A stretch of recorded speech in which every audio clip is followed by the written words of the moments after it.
Welcome, everybody, to Who's Your Band? I am Jeffrey Paul. I am joined by my co-host today, Mr. Sean Morton. How are you, Sean? Today? Just today? Yeah. 195 fucking episodes just today? Yeah, I figured just right now, it's today. And you know what the thing is? Every time I have to intro the show, it's like I start to freeze up. I start to get like all nervous. Have you ever done the God mic at a show? No, but you know what it is? You're actually talking to somebody who actually knows how to talk in front of a microphone and who can do comedy. So I understand why you get a little bit, apprehensive around it. That too. You're going to introduce our guest. But yeah, every time I have to get on, it's like I think about what I'm going to say, and then it never comes out the way I want it to sound in my head. Much like your act the last 17 years, too. Pretty much. Pretty much. But you know what? I say this all the time, but once again, and I mean it almost all the time, but I am really excited about our guest today. So why don't you do me a favor, Sean? Introduce our guest, and I can't wait to start talking to this guy. Yeah, so this was we had an interview a couple of years ago. I think it was during quarantine or right after quarantine, and Jeff was not able to make this episode. And to this day, and I said it before the show, not because Jeff was not on the show, but because this was truly one of my absolute favorite episodes, if not my favorite episode of the podcast so far that we've done.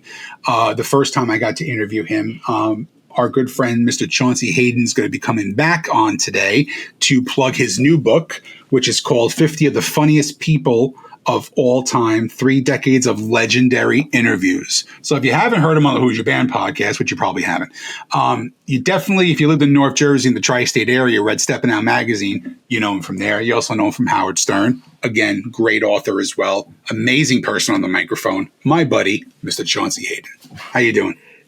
Hey, Sean. Thanks for having me on your show. I appreciate it. A lot of fun. I should say hi from Ireland.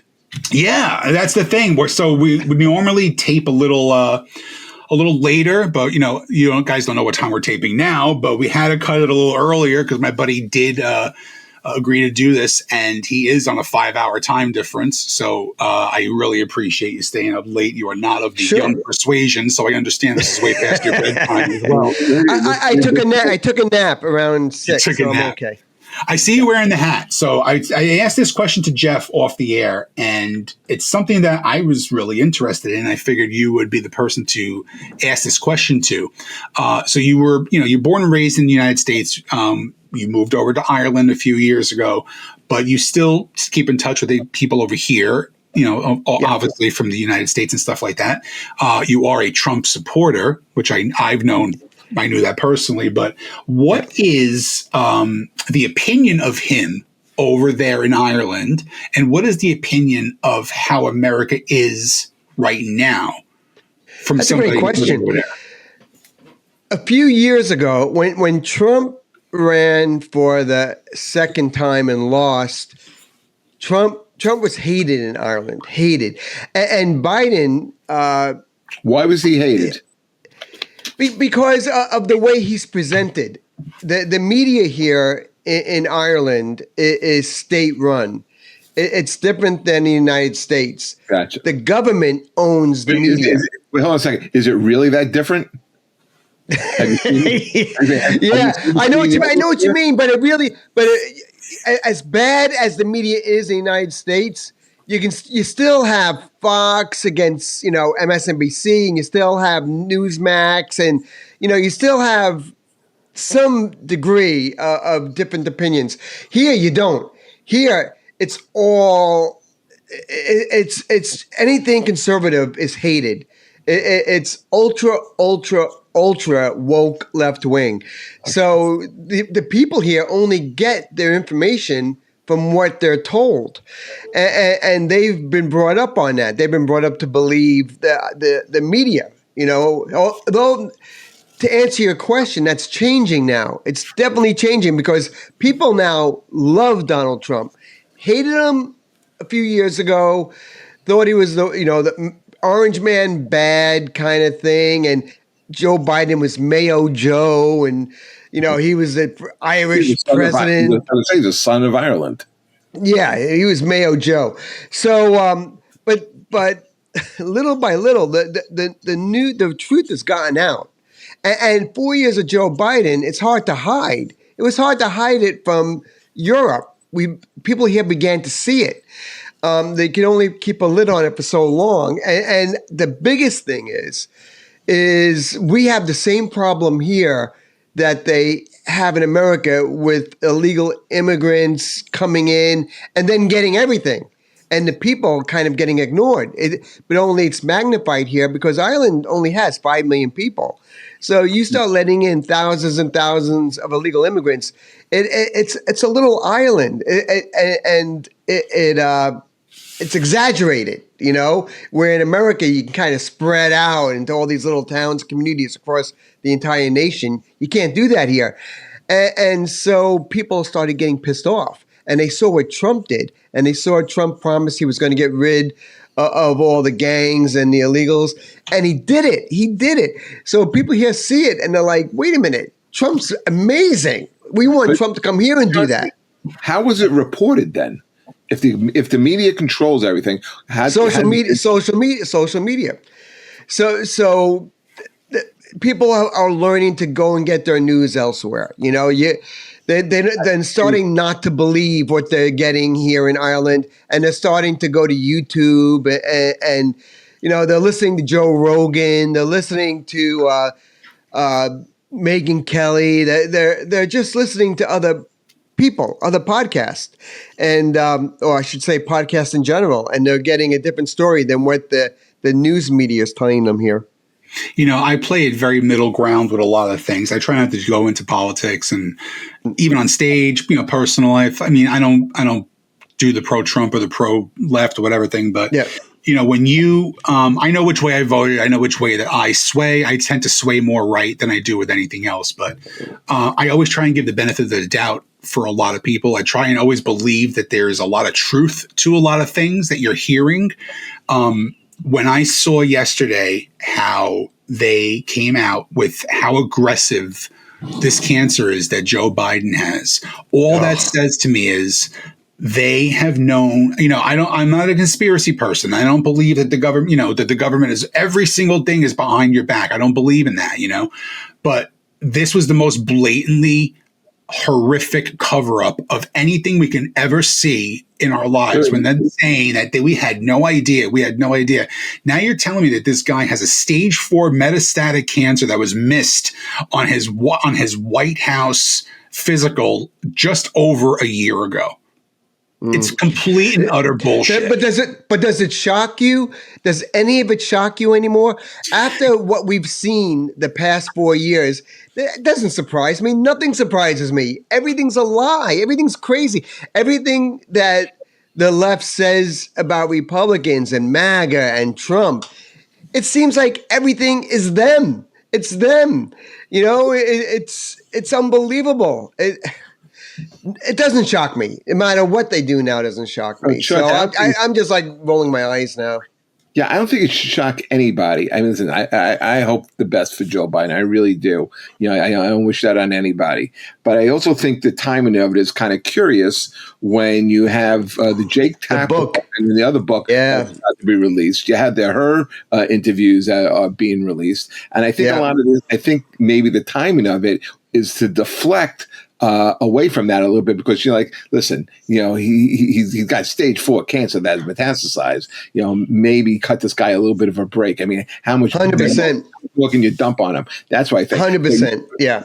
But you talk about, you know, that you think that's a massive cover up. What about the last 4 years and people like Joe Scarborough and you know, I've never seen a version of this of Trump. It's so cogent, and he kept fucking saying the word cogent, and the media covered for this guy, and it was exposed so clearly during that first debate in June last year. Thank God for a podcast like Megyn Kelly. That she's great. It exposes all this bullshit because I don't know, man. If it wasn't for a podcast, I don't know if Trump would have won. You know, this past election. Thank God for alternative media. Thank God that mainstream media is dead. Thank God for that, because otherwise, I don't know. It would be a whole different story now, I think. Two Why people hasn't won the mainstream- two people won the election for Trump in that last election. It was the younger people who were on the fence, and it was podcast listeners because his son convinced him that you need to go on Theo Vaughn, you need to go on Rogan, you need to go on Andrew Schultz. That's He right. went on Schultz. He went on everybody, and the thing is, he didn't just go on. He just showed that he could sit there for 3 hours, not take a piss, and still answer questions. But Chauncey, to follow up on something we were talking about. Why hasn't the legacy media then learned its lesson? I mean, they're losing viewers in droves, and just take a look at MSNBC, which is about to be sold off. Their staffs are being cut. Their main talent is either being fired or taking pay cuts. CNN, are they even relevant anymore? No. Even something like ESPN. You'll watch the games, but you're not watching the programs. When do you think that it changes in the next couple of years, or do you think they keep doubling down? Listen, if it was me running those networks, they'd all be fired. I don't know why they do it. I don't know. Unless they figure there's a market as small as maybe they feel they can't compete against Fox. They can't, or they just don't. They just can't change. They just jumped into the pool and they can't get out.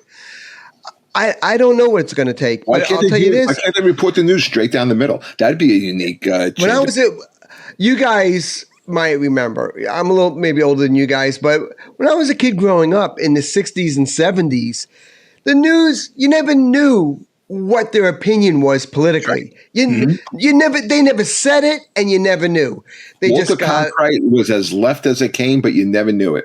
No, even Peter Jennings, these guys, they just read the news, and then it was up to you watching it to decide what you felt and believed.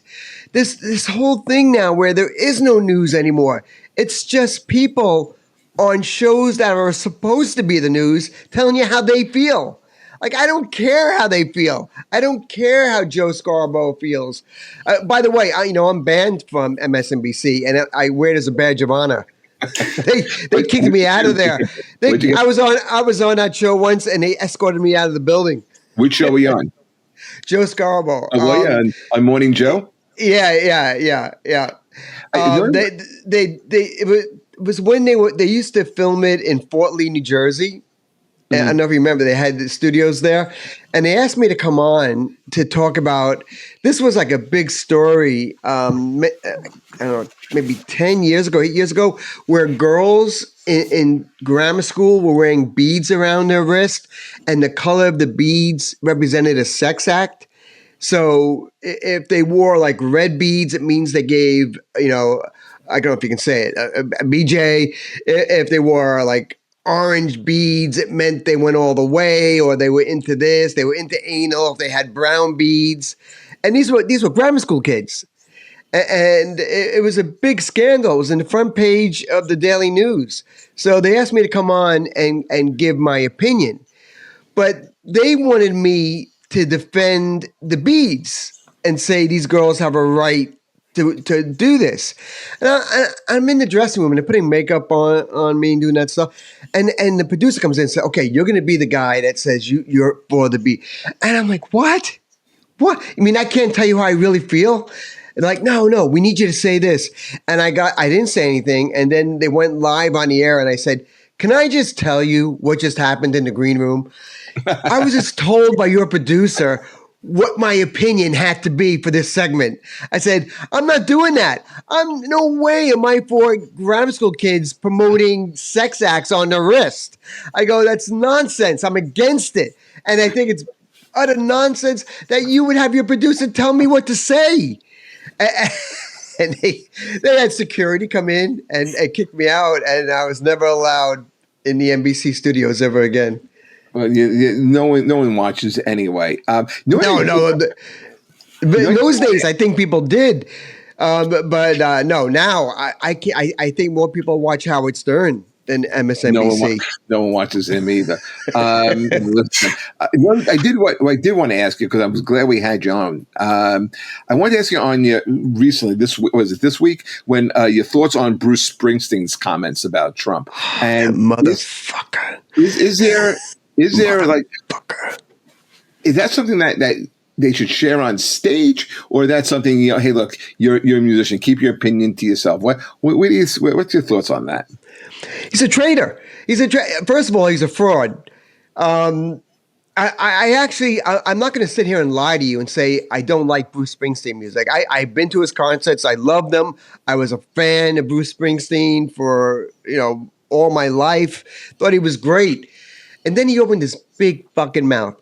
And I don't know. The way the country is divided, and to have Trump bring back so much pride into America, and you picture Bruce Springsteen, born in the USA, standing in front of the American flag and being that blue collar worker, and then to go to England and tell the world what a shit country America is and how bad our president is. When people have died for America, and at the end of the day, he's our president. And if you got to spit in the face of America on foreign soil, have the guts to do it at the Meadowlands. Have the guts to do it at Madison Square Garden if you're going to do that. It showed me what a big phony he is, what a fake he is, and I don't know. You think back now of all the songs he wrote about factories and his race car, and he never worked in a factory. He doesn't know anything about blue collar workers. He's been a millionaire since he was in his early 20s. He has no idea what it's like to be a blue collar worker in America, and that, just to spit in America. And as a veteran, it gets to me. Not just as an American, but as a veteran, it bothers me to have him do that on foreign soil against his own country and against all Americans. I hate him for it, and I'll never forgive him for it. I love his music like you do. So does Sean. Where Bruce lost me, and I worked with him for a couple of years, when he, like you say, he portrays himself as the working man, the everyman. And now the everyman's going to do his show on Broadway, and tickets are going to start at $800 because you know how the everyman could afford that. It's you and an acoustic guitar. You don't have much overhead. You could lower the prices a little bit. Yeah, no, he's a scumbag, and he's like De Niro. To be willing, I guess he's the next guy on my list. Yeah, to be. I guess you get to a point in life where you're so rich that you don't care, that you just alienated half your fans. Like, I can't watch a De Niro movie. I'll never be able to watch a De Niro movie as long as I live. I can't stand his voice. I can't look at his face. He wiped out every movie that he ever made for me. I can't watch it. Just can't. Hate him. Yeah. Do you think, is there a place for politics at a concert? I mean, think about, like, you go back as far as someone like Marvin Gaye and a song "What's Going On," and it really was more reflective. Right. But you go and see a show. I mean, do you want to hear this guy's opinion? Do you hear it and just say, "Okay, I disagree," and you move on, or is it that polarizing? Listen, you can give your opinion if that's what you want to do, and you have a forum to do it. Just realize there's a consequence for it. You look at Marvin Gaye, who was against the Vietnam War and against racism. It's hard to argue with that. At the time, I would say most of the country was against the Vietnam War and was against racism. But what Springsteen did was against America. There's a difference. Like, I'm against war. I'm against racism. I can stand behind those things, but I'm not against America. He's against America. And that's unforgivable. I love my country. I love it. And I think most Americans love their country. And you don't need Bruce Springsteen telling a bunch of British, people that he comes from a very bad place with bad people and a bad president. No. That's over the line. That's not protesting. That's just saying you hate where you live. And that, to me, that's a lot different. So let's switch gears here for a quick second, but stay on the topic of music. Okay. In Europe, right? Didn't they just recently have Eurovision or Euro, right? Euro. Oh yeah, no, Eurovision is huge here. Okay, right. And wasn't there like a big flare up because you had Israel participating, and didn't Ireland want Israel not to participate? Didn't they come out? Listen to Yeah. no. Here's the thing. This is fascinating. This is fascinating. So my daughter's 13, and we talk about this all the time. We were talking about it today, actually. So Ireland is the most anti-Semitic country besides Iran in the world. The government of Ireland hates Jews, hates them. Anti-Jew, anti-Israel, 1,000%. And there were actually reports that the government here was trying to put pressure on Eurovision to ban the Israeli singer to protest the war in Gaza. This is what makes it so fascinating. The Israeli singer had the second most votes from Ireland. So the people of Ireland voted for that Israeli singer. So what does that tell you? The people of Ireland are not anti-Semitic. The government of Ireland is anti-Semitic. She got the second most votes from Ireland, the Israeli singer, who came in second place. Who wound up winning it this year? I think she was from Sweden. I think a girl from Sweden won it. They win it every year, either Sweden or a rock band from Italy. Ireland protested by getting eliminated.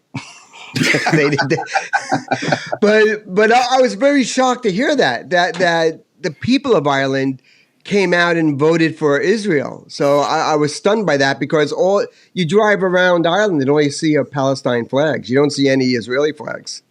That's something I don't get. I don't get here. I don't know how in our Congress, in federal buildings, even state buildings, I don't know how it's almost permitted. I understand we have freedom of expression as part of our First Amendment. The freedom of expression is under freedom of speech, by the way. But I don't understand, if I'm a congressman, I'm probably having my state and my nation's flag. I'm not flying a Palestinian flag. I'm not flying a flag of anywhere else. Okay. A lot of people in Ireland feel that way.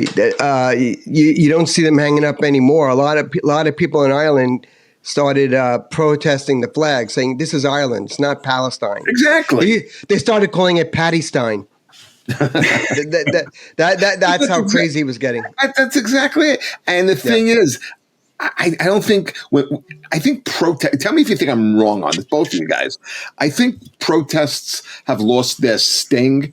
I think it's almost become a thing that you kind of do. It's become like a social event. Like if we were younger, we'd go out and go, "Hey, Sean, what are you doing this weekend? You want to go over to that protest? We'll meet a couple of girls. We'll grab a drink in a pub afterwards and see if we can get laid. We don't necessarily have to be for the cause. It's just like a is that like Queers for Palestine, Queers for Hamas? Yeah, well, it's also the same. It's the same people, from the river to the sea, and they couldn't tell you what river, what sea, right. and couldn't even tell you the first thing about the region and what's been going on over there. Okay, the first question is, who has more rights? Where do you have more rights, in Gaza, or do you have more as a woman or a homosexual? Do you have more rights in Israel, or do you have more rights in Palestine? Answer that question.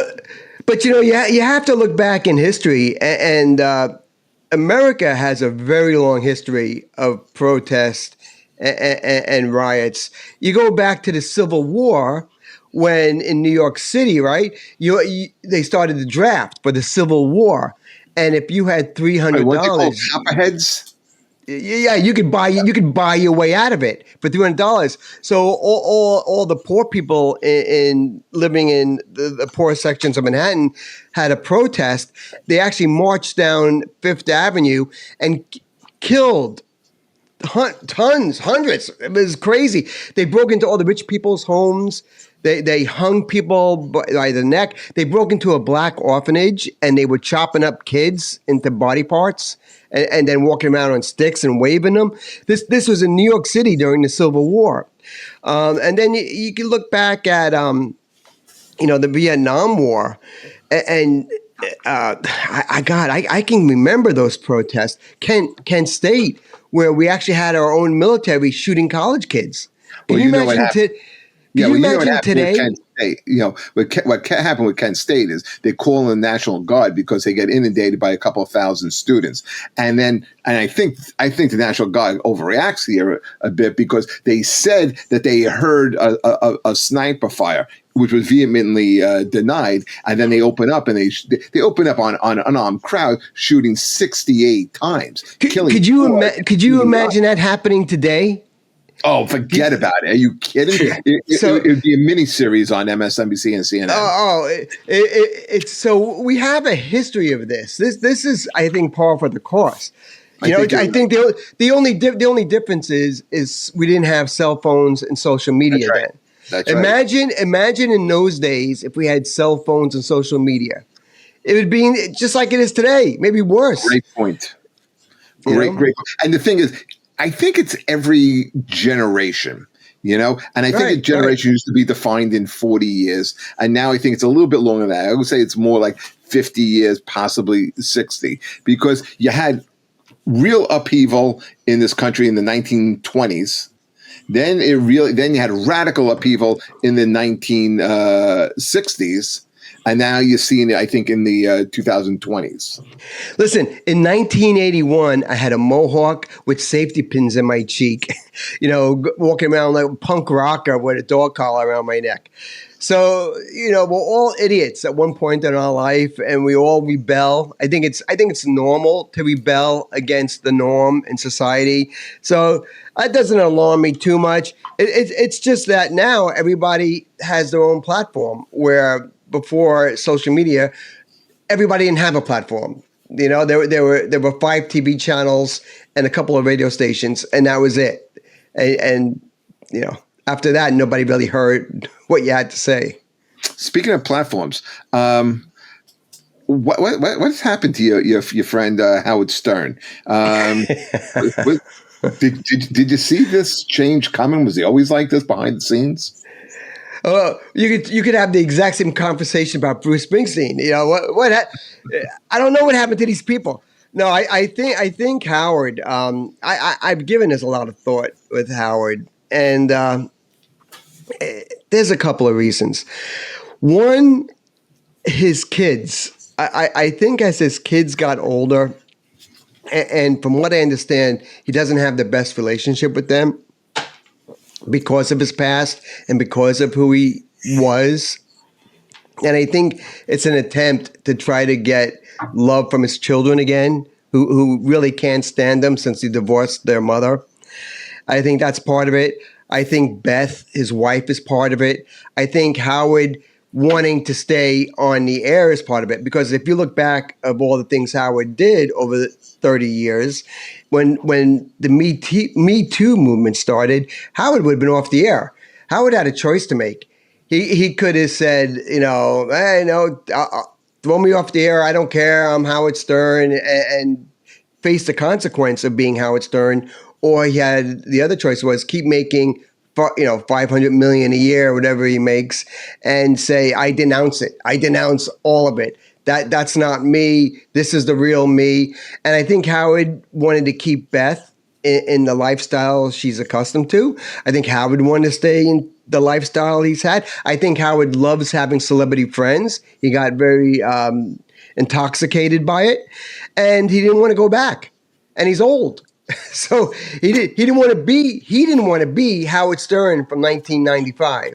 So he just said, "Fuck it, I'm not going to be that anymore, and I don't care what people think." Does somebody say that to him, or is that kind of like? Is there like a veiled message? Like how do you get the choice to say, "Hey, look, you're a guy who wore blackface, okay, and used the N-word nonstop." Okay. Well, he brought Marcy Turk in, and when he went to Sirius, and she was brought in to recreate the brand of Howard Stern. He wanted to become an A-lister, and he wanted to be mainstream, and he brought this woman, Marcy Turk, in to do that, and she did it. She runs the show. She's the head of Gary Dell'Abate. She's the head of everybody. And she said, this is how it's going to be, and this is what you're going to do. And these are the people you can have on your show, and these are the people you can't. You have to disassociate yourself from this, and you have to go down this road now if you want to be the person that you're laying out yourself to be for the next 20 years, which is a woke Howard Stern. And that's what he created for himself. He doesn't really care that he lost all his fans. He doesn't want to be remembered as throwing baloney on strippers' asses. He wants to be known as, the great celebrity interviewer, intellectual Howard Stern, which he never will be known as that. He'll be known as, a sellout. the guy who's hated by his fan base and sold out. He's turned himself into Dan Rather, okay, as opposed to you know what? He's turned into Imus. I you know what? I give Imus more credit than I do Howard Stern. I think Imus always stayed Imus. Come hell or high water. Imus till his death was always Imus. He never apologized for anything. He got fired. He didn't sit there and beg for forgiveness. He got fired, for the nappy hoe thing. Howard wishes he was Imus at this point. His legacy, I think, is shattered. And not that he cares, but he really stuck a knife in the chest of 12 million fans. He just did, and he could care less. We've been here for maybe the last 30, 40 minutes talking a little bit politics. And I'm going to bring up a band that's pretty much known for politics. I think you're a fan. Thoughts on The Clash? It's my favorite band. The Clash are my favorite band. I got to interview Joe Strummer for Penthouse Magazine. It was the highlight of my whole career. I used to follow The Clash. I used to go on tour with The Clash and follow them. I chased The Clash into a men's room at Rutgers University with a tape of my band, begging them to listen to it, to the point where they had to strangle me by the neck and said, leave us alone. I hung out with Joe Strummer at a club called Danceteria in New York. I don't know if you guys remember a club. Yes, I do. Danceteria. So they were playing at the pier. And we got into the tour bus with The Clash, and they took us over to the club, and they were all eating there was a table like on the third floor, and Joe Strummer said, at a cafeteria we eat on the tables, at Danceteria we dance on the tables, and they got up and started dancing across all the tables. I have such a long history with that band and with that man. They were life-changing for me, life-changing. And this got to be an impossible question, but can you give us a top 5 songs of The Clash? Of The Clash, for me? Yes. It's a hard one, but I'll try. London Calling, you have to go with. Radio Clash. White Man in Hammersmith Palace. Magnificent Seven. And Armageddon Time. Those are some of my favorite Clash songs. Where do you put Tommy Gun? Tommy Gun's great. Tommy Gun. There's so many great ones. There's so many. Did you like Lost in a Supermarket, the secret track? Yeah. Lost in a Supermarket. Yeah. People used to shit on that song. I loved it. Yeah, because it wasn't punk. That's right. The punk rockers back then thought that song betrayed the punk rockers, but the Clash were beyond punk.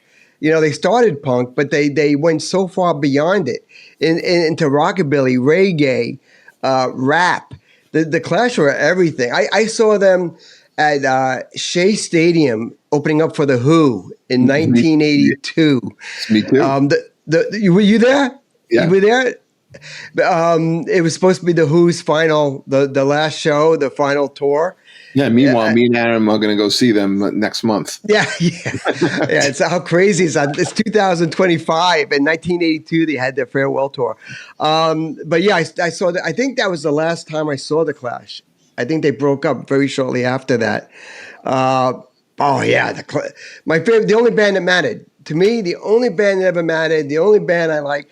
And my daughter, my daughter's 13, and her favorite song is "Should I Stay? Should I Go?" And that didn't come from me at all. I didn't influence her. One day we're in the car and she puts on "Should I Stay? Should I Go?" I'm like, "You like the Clash?" She goes, "Dad, I love this song." It's like, that's so great. I'm so happy. Speaking of interviewing Joe Strummer, the reason I wanted to have you on here is to start talking about your new book that you have out. So I think we touched on it the first time we talked on the show, and you were saying how you had so many things that you wanted to do. You were thinking about starting a book, and here we are a couple years later, and it's finally out. So why don't you tell them what was the process of, like, what was it? Just boredom, like you wanted something to do to put everything together, or was this something that you always thought later on down the road you were going to do? I'll tell you, the main reason why I'm putting these books together, it's because of my daughter. I became a dad late in life, right? I didn't become a dad till I was in my 50s. So I know that my time with my child is going to be limited. You know, it won't be the full term that most parents get to have with their kids. And she missed the whole Chaunce era. Like she doesn't know, she knows now, but she wasn't around when I was doing all these interviews and I was on Fox News and I was, on the Stern Show. She doesn't know any of that stuff. And I wanted her, when I'm gone, I wanted her to have kind of a history of who her dad was and what he did and the people that he spoke to during his 40-year career. So these books are really for her. If people buy them, I'm happy. But if she was the only one that saw these books, I'd be just as happy because they're for her. To remember her dad and to pass on to her kids who their grandfather was when I'll be long gone from this world. So that's the reason for the books. So you got 50 interviews. How many did you narrow it down from? Oh, well, the first one is comedy. So the first thing I had to do is decide, how am I going to break this all down so it makes sense? So I decided on 3 books. The first book was it something you said? And that was a more generic look at the people I spoke to, like Amy Fisher, if you remember her. Joey Buttafuoco. Yeah, people like that. Reverend Al Sharpton, actors like John Voight, Michael Madsen, people that were just interesting people that I spoke to over my career. So that's the first book. It's a very eclectic group of names. What? You spoke to John Voight? Oh, yeah. I knew a guy who bought his car. Did you? I interviewed him in his car. Yeah, I wonder if that was the car your friend bought. It was a Chrysler Baron. He was awesome. John Voight's still awesome. So yeah, even Donald Trump is in that book. I got to interview. Oh, I got to know Trump very, very well. If you go on YouTube right now and type in my name and his name, you'll hear something that will make you just roar with laughter. He called me at 3 a.m. once to talk to me about a story I was writing. And I saw a New York number come up on my phone, and my phone was set up to record because I was always, taping things.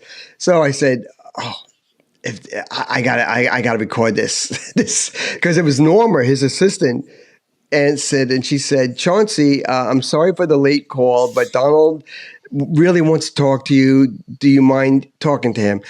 Play record. I was like, put him on the phone, and he and I had the most amazing conversation. To think that man now is president of the United States. If you hear this call and the things he says to me, it's just insane. But I had a relationship with him. I sat in his office with him alone, and we've done several interviews over the years.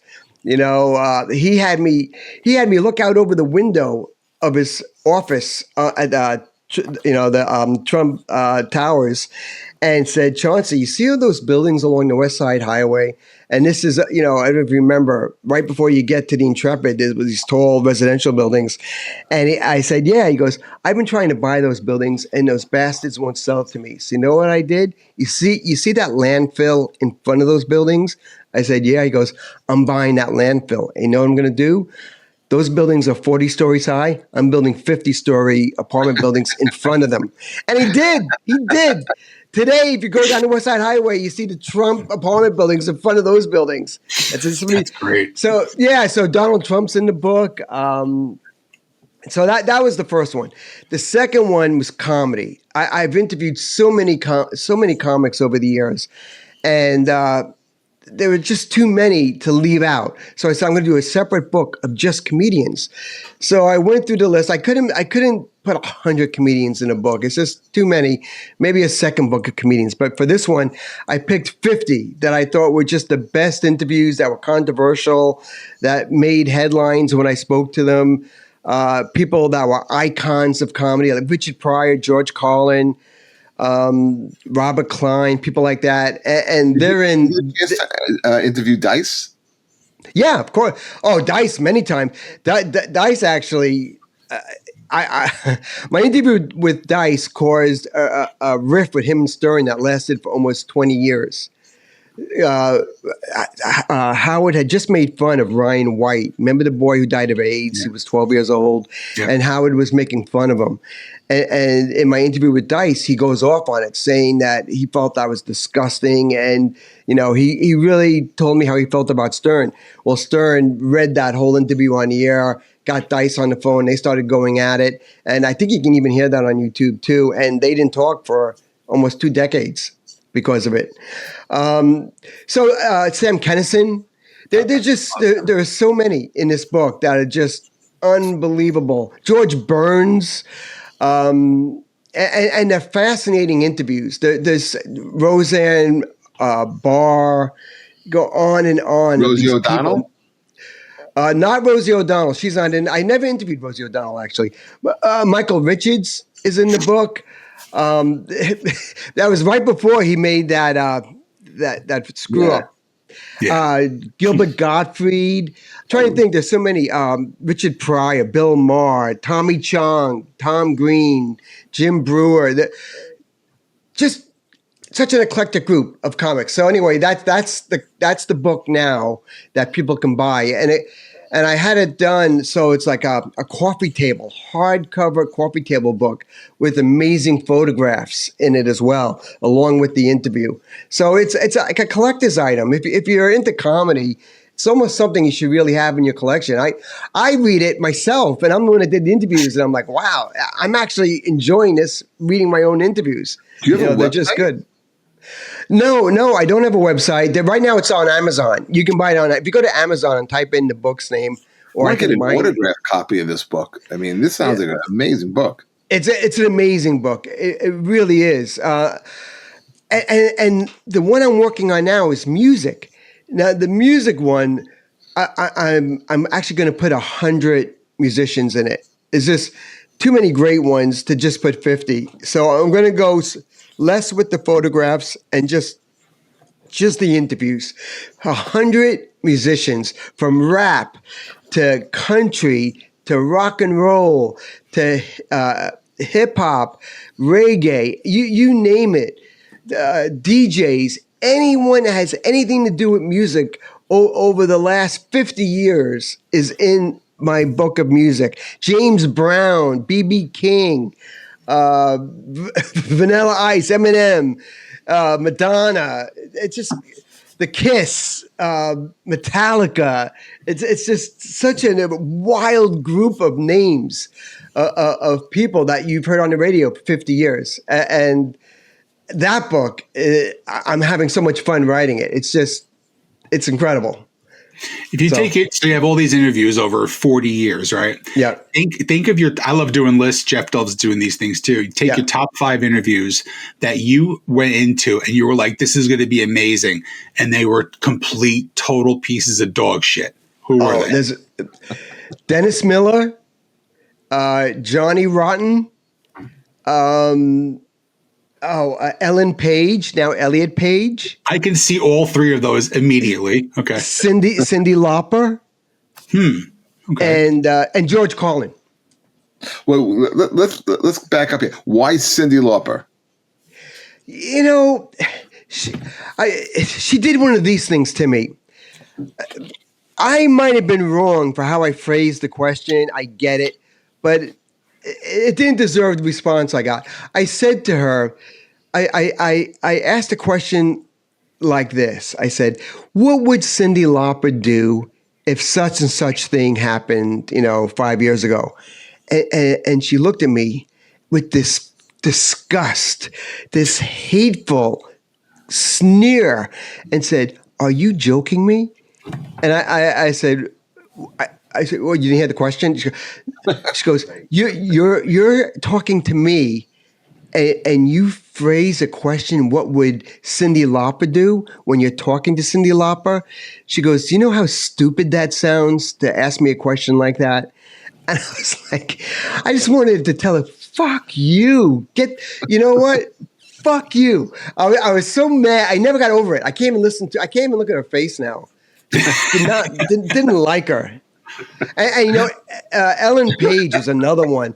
You remember the movie Juno with Ellen Page? Oh, Juno. Yes, it was. So I interviewed her for Juno, and I'm sitting in a room with her, just me and her, and I said to her, I think she was like 22 or 23 when she made that movie, and she plays a 16-year-old high school kid. And I said, how amazing is it that you can play at your age a 16-year-old? I go, doesn't that gives you so much range as an actress? The number of parts you must get offered must be off the charts. She goes, what are you saying? And I said, I'm saying that the fact that you're 22 and can play a 16-year-old shows you have incredible range. She goes, let me get this straight. You're telling me that I'm pubescent. And I'm like, what? She goes, what you're telling me as I'm sitting here listening to you is that you think I'm pubescent. And I'm like, what are you talking about? I'm just saying that it's great that you can play someone younger when you're not 16. She goes, you know something? She goes, I don't need you coming in here and trying to tell me that I'm a pubescent. she just kept saying it over and over again. The question? I don't know. I was like, but I said, but, and then I tried to move on. So let me just go on to the next question. And I began to ask the next question, and she said, oh, so she goes, you think you can call me a pubescent and then just go on, and then we're just going to let that go. And eventually a publicist came out of a back room and said, okay, all right, we're going to wave this one off. Thank you, Chauncey, for coming. So that was a bad one. Right? That was a bad one. I said to Dennis Miller, I said, it's been known that it's said that you have an ego, and you can be sometimes a bit of a narcissist. And he goes, yeah, who said that? I said, well, just about every article I've read about you doing research for this interview says the one thing about Dennis Miller is he has an ego. And he goes, well, I'm going to tell you something, Chauncey. Unless you can start throwing names at me in the next 5 seconds, you might end up with a punch in the face. So he's threatening to punch me in the face because I said to him that it's been said that you have an ego. So now we're going to have a fist fight. Seems like a little So I've had interviews like that. And the other one, one of my favorite ones is Johnny Rotten. Because that was over the phone. He was in London, and I was excited to do it. I was really excited because I'm a Sex Pistols fan. So he gets on the phone, and I said, hey, Johnny, man, I said, what do you owe your staying power to? 20 years and you're still doing it? Because I was out with Pill. I said, 20 years later and you're still out there. And he said, fuck off. And he slammed the phone down. My first question. One question I got, and he told me to fuck off and hung up the phone. It's part of it. That's part of his... That's part of it. He's done that. That's his stick. Exactly. He probably did that 20 times that day. I was just thinking about something though. We were talking about interviewing Ellen Page at the time. Think now that could have triggered something. I think about that all the time. Actually, I think about that was her way. I think she had so much angst in her about her persona, her body, her image. Absolutely it did. Absolutely it did. And I touched on something. I touched a nerve in her that day. Absolutely, 100%. Yeah. But there've been a lot of there've been so many great guys. James Earl Jones was great. James Earl Jones was amazing.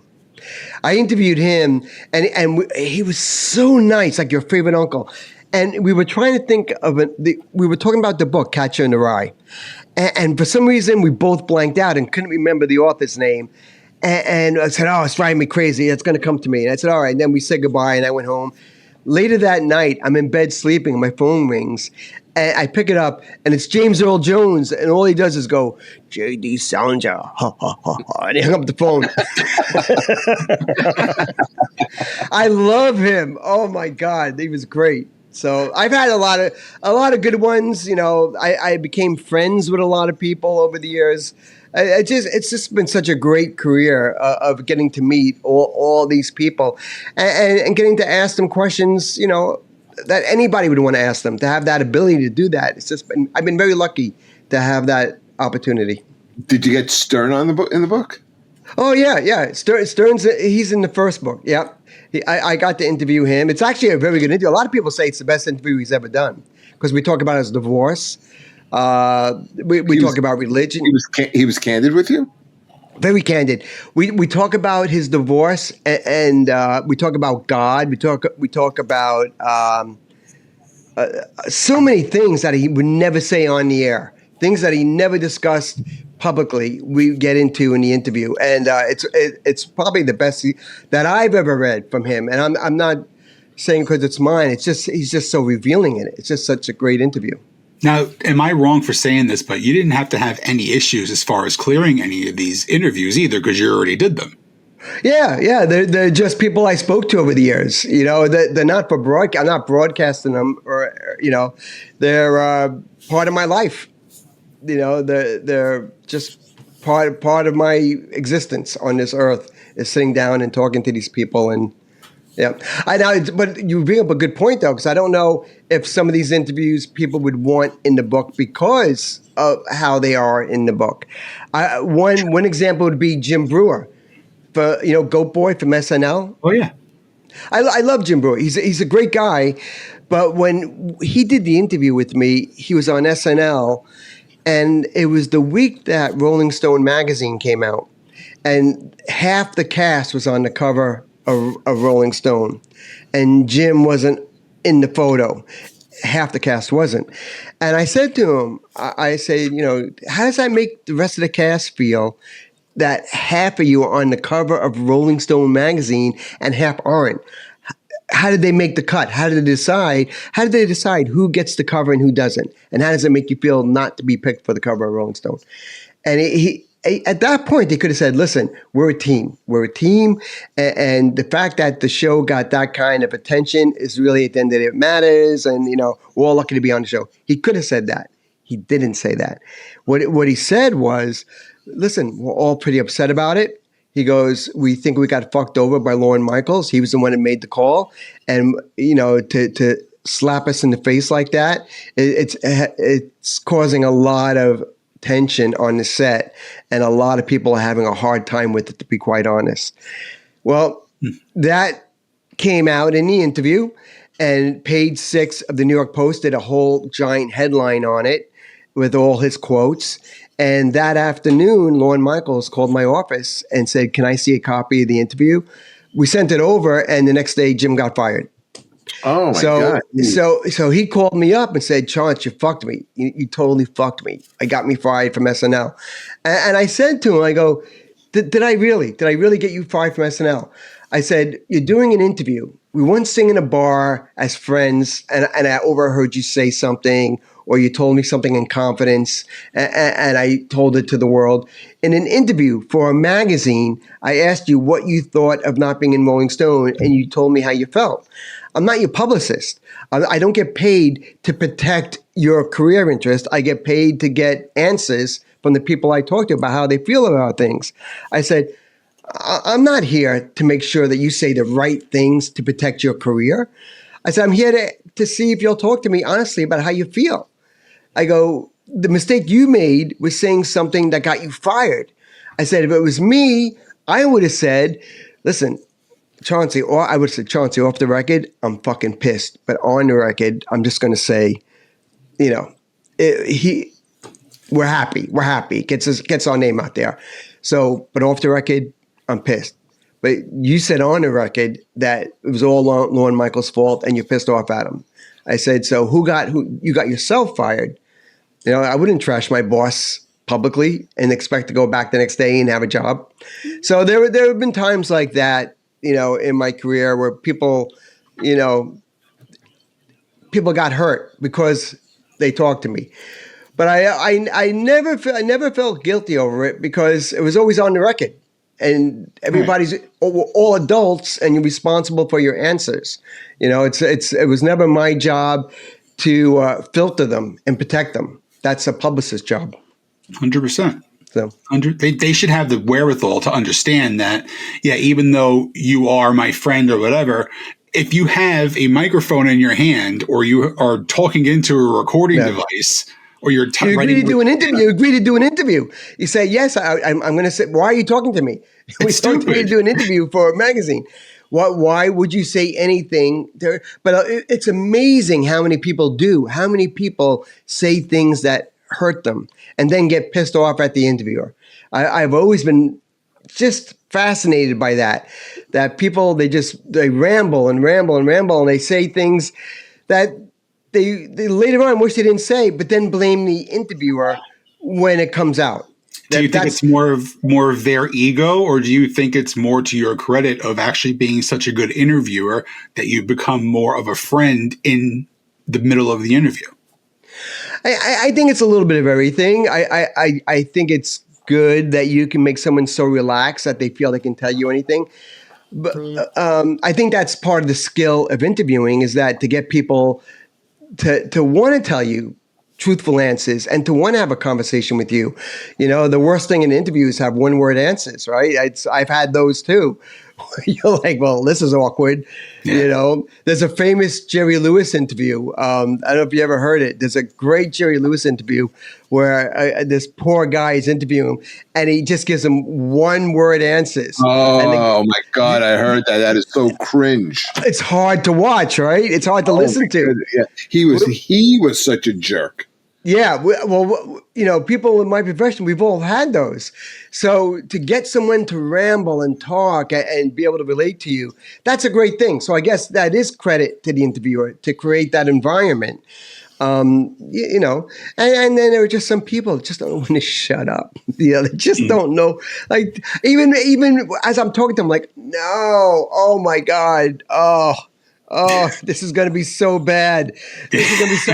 I've had those. I'm like, I'm not going to shut them up, but I'm thinking in my head, oh my God, I got to write this. This is going to come out so bad. And I've had a lot of those. How is Sean and I doing as interviewers? What's that? Oh, you guys are good. You know why you're good? Because I feel very relaxed. I feel very comfortable. Like I don't think I've shut up, right? That's a good thing. No, because Sean usually intimidates all our guests. Does he? Yeah, because I sit here and smoke pot for 42 minutes while the stuttering, mumbling prick fucking rambles on and on and on. You're smoking pot? Is that what you're doing? Yeah, the whole show. Really? I thought that was one of those vapes, those like cartridge vapes. No. It's not a fucking cloud of lies. I know what I'm doing here. You know what I mean? Oh. And you can buy pot in New Jersey now, right? I can go down the street and get it. Chaunce, you don't understand. There's drive-throughs. You go on your phone and there's a place in Rahway, New Jersey, which is maybe 20 minutes from me. I can go on my phone and pre-order it and says, do you want to pick it up in-store or drive-through? Drive-through, please. I don't got to get out of my goddamn car. And do you tell them, I don't smoke pot. So if I wanted to try it for the first time, I said, I don't want to go to the emergency room. I just want something that will make me sleepy and relaxed. Then you should go inside. Yeah, then you should go inside and talk to them. But look, that's like, you're talking like, T-ball over here, and you're also talking like Aaron Judge over here. So I know. I know what I'm doing. I'll tell you a story. I took my daughter to Amsterdam 2 years ago. Right, we went to Amsterdam, my first time in Amsterdam, and I don't do drugs, But it was our last night there, and my daughter went to bed, and I was in the hotel. And I'm like, God, I can't go to Amsterdam and not do something, like have one of those those cakes, those rocket cookies, or whatever they call them. Like, I got to do something. So I go to cakes. What's that? Space cakes. Yeah. I used to go to Amsterdam every year. Yeah, I could live there. So I go to the bar in the hotel, and I'm talking to this bartender, and I'm telling him, like, I don't do drugs, but my kid's in bed, and I don't want to leave without at least saying I tried something. He goes, no, it happens all the time. I get people tell me this constantly. He goes, around the corner there's a coffee shop, and just tell them. Bulldog? I don't remember. I don't remember what it was called. That's the place. I don't know. There's a lot of coffee shops. There's plenty of them. So he goes, tell them my name and say you never smoked pot before. You don't want to get too high, but this is like your first time. And he's a good guy. Like, he'll hook you up. I said, all right. So I go over there. I tell the guy who I am and where I came. He goes, oh, man, no. He goes, no problem, no problem. He rolls a joint for me. He puts it in a tube, like a toothbrush tube. They put it in a tube, like a carry-away tube, and he goes, if you want to smoke it here, there's a table there, and they give you matches or a thing to light it. And so I'm sitting at a table in this coffee shop with this joint, and I take the packaging off, and I light it up, and I'm holding it like this. I don't know even how to hold a joint now. And I'm trying to, am I breathing it right? It smells like pot, like it smells like I'm getting high just when it's up. I'm like, okay, all right. And I'm waiting for something to happen, and nothing's happening. I'm like, you know what? I probably made him afraid to give me anything worth anything, because I think nothing's happening. It smells like pot, but I'm not getting high. So I'm like, fuck it. So I go back to the bar, and I tell the guy, yeah, no, he hooked me up. I smoked a joint. He goes, oh, how was it? I go, well, I really didn't feel anything. And as I'm talking to him, all of a sudden the whole room went upside down. Like the entire room. And the guy was gay, and he's telling me about his boyfriend who he came to Amsterdam to live with. And all I remember is, and then we had anal sex, and then and it's like there's like all I see is asses with poo coming out of them, and gay people and sounds, and everything's twirling, and I'm like, I'm holding on to the bar, so the guy doesn't know that I'm about to have a nervous breakdown. I'm like, I gotta go. And I remember just trying to find my room and like feeling the walls of the hotel. I'm like, oh my God, I gotta go to an emergency with my daughter. I'm here alone with she was 12, she was 11. I'm with my 11-year-old daughter, feeling the walls of the hotel, trying to get back into the room. Oh, that's my experience with pot in Amsterdam. But again, you also haven't done it. If you've never done it or you don't do it anymore, it's very different. It's all very. I mean, I've had some experiences. I mean, the worst I think was at Springsteen. I went to that See Here Now festival in September, which was. I don't know if you heard about that one, Chaunce. It was Springsteen did a show for 40,000 people on the beach in Asbury Park. I did hear about it. Yes, I did. Great show. Yep. So, a normal like gummy is like 5 to 10 milligrams, right? That's what they usually are. So people will take a 10 milligram and then they will be like, oh my God, I'm a gummy, like a candy. A gummy, like a candy. So it's like 10 milligrams of THC. So if you had one, you'd be zonked, right? After about an hour. So a gummy will make you very high. Yeah. A gummy will make you high. I took 400 milligrams. And then I went down to the beach, and then I'm smoking pot on top of all of it. And my experience that was really scary was I thought I was at a concert originally, which I was, but then all of a sudden I forgot that I was standing on the beach, and I thought the concert floor that I was standing on was imploding. So I thought we were all like just collapsing into a big gigantic hole. And you're a pot smoker. Yeah, I was fucked up. So, it was a bad one. It was a bad trip. And my friend's right there. I'm like, I need to be on solid ground. We're going to fall into the hole. we're going to fall into the hole. He's like, what are you fucking talking about? You know? So I had to literally run. I ran on the beach thinking that I was like escaping some sort of like swallowing sinkhole, right? Oh, and I my God. and I stood on the boardwalk and everything was fine after that. Oh, my wish you could have God. directed you towards traffic.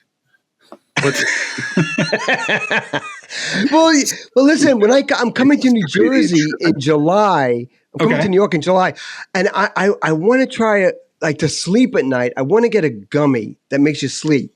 I don't want to get high. I just want to sleep.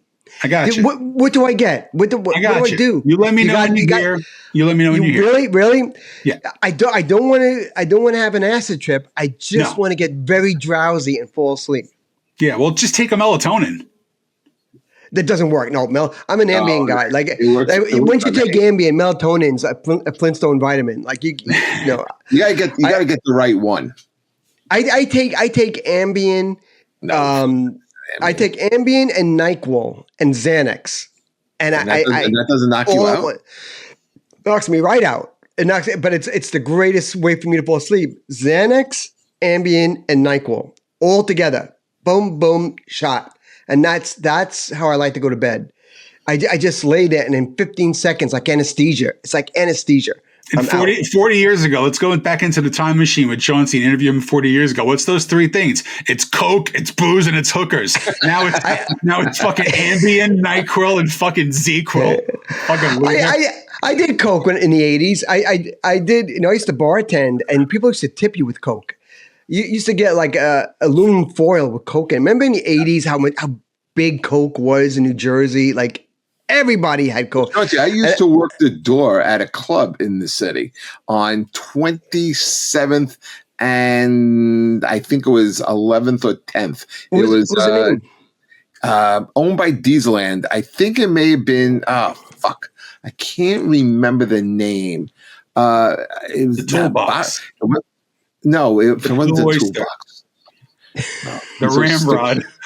Ramrod? Was it called Cock? No, you know what I'm talking about? You were in New York, right? Yeah, all the time. Okay, so right up a block or so off the West Side Highway on 27th, there was a club. Okay, and what was unique? The Vault. Oh, what did I used to? I went to the Vault. I went to the Vault. Hot Rods. Hot Rods, that's the name of it? Hot Rods? Yeah, Hot Rods. It was owned by Dieseland. They own that, and they own 2020. Oh, 2020. Yeah. Okay. Yeah, I used to work the door of it. Now, the great thing about working the door was you got to know people who worked the door at other clubs. So if you were working at the door, say like Danceteria, you would tell me you may have some friends coming over, and like I let them in. And if I wanted out with my friends or something, you would hook me up. Also, you controlled the cones in front of the place. Okay, and you made tips that way as well. Yeah. No, I remember. I was hooked up. The greatest era of my life was Scores when I had a gossip column called Eye on Scores, sponsored by Scores. So I was paid every night of the week to go to Scores strip club and sit in the champagne room and drink for free and eat for free and have celebrities sit next to me while I hung out with them and got them drunk. Charlie Sheen, Madonna, Sean Penn, David Hasselhoff, George Clooney, Jason Priest, the list, Mark Wahlberg. All these people came to Scores and sat with me while we did Shots of Kamikazes for about 6 years. I can't top that. 6 years of that. That's insane. Yeah, it was insane. Now he's clipping coupons to buy 2 for $1 at fucking McGillicuddy's pharmacy to get friggin' 2 packets of Z-Quil. Yeah. Now I need my Z-Quil. Now this is my Z-Quil. But that was amazing because we had a system at Scores because the club was known to be celebrity friendly. So what they would do, the celebrities would come in. Lonnie, the publicist, the guy at the door, would bring them in, sit with me, and they wouldn't say who I am. And then I would take notes about everything that happened that night. And then I would go to page 6 and report what happened. It would be in the papers the next day. And then Lonnie would say, when Page Six called Lonnie would say, "I'm sorry, but we don't discuss what happens with our celebrities. We never discuss anything that happens at Scores with our celebrities. Never." Meanwhile, Scores was the one that set it up and brought them to me so I could write about it. But it was a great gig because the celebrities never got mad at Scores because they would, in the press, it would say they refused to comment. It's just that Chauncey guy is a piece of shit. But they didn't know I work for Scores. So we did it for 6 years. Oh, it was great. Great. Chauncey, tell our fans, because we have to wrap this up because we try to keep it around it. How could people find the book? How could people contact you if you want that? Is it cheesy? Is it cheesy if I show the book? No, it's great that if you do it. Here's the book. Love it. And how could they get it? You can get this book on Amazon. Just type in the title, 50 of the funniest people of all time, right? Right on Amazon, just type it under search, and you can get 3 versions of it. You can get the digital version right to your Kindle. You can get the paperback, or you can get this one. It's like a coffee table book. It's great. It's so beautiful. You can display it. It's amazing. Any plans to sell in store or just Amazon only? I think it's going to go into stores. It's going to be in Barnes & Noble. I think in the next 3 months, it goes into Barnes & Noble. But for now, strictly on Amazon. And the music book should be out in about 6 months, I would say. Hopefully 6 months from now. I'm just finishing it now and starting the editing process. So that's going to be great. So that's what I'm doing here in Ireland. Guys, the book is The 50 Funniest People of All Time. Check it out. I mean, if the title alone doesn't drag you in, I think after talking to Chauncey and hearing these stories and knowing there's so much more, I mean, how do you not go out and get this book? So listen, man, we could do another 3 hours. This could be a Rogan-esque podcast. But we'll do one when I get high. When I come to New York and I have my gummy. We'll go live. We'll go live. Yeah. We'll do it live. We'll do it live after I eat my gummy. You know what, Adam? We should make that happen, and we should do it in the studio. Where we can do it, and we can start the countdown. Chauncey's reaction to the gummy that Sean gives him. That would be great. And then my next hat will be Biden. Biden on my hat. Right. Well, you'll be jerking off to a picture of Kamala Harris, right? No, that would be Melania. I think on that note, thank you so much for coming on, man. This was so much fun. All right, guys. Thanks for having me on and promoting the book. I appreciate it. Yes. And once this is up, I'll send it to you, and then we'll keep in touch when you get here. Awesome. See you in July. Guys, continue to follow us and like and subscribe and all that good stuff. And until next time, we'll see you next time. This is Who's Your Band. Thank you. Adios.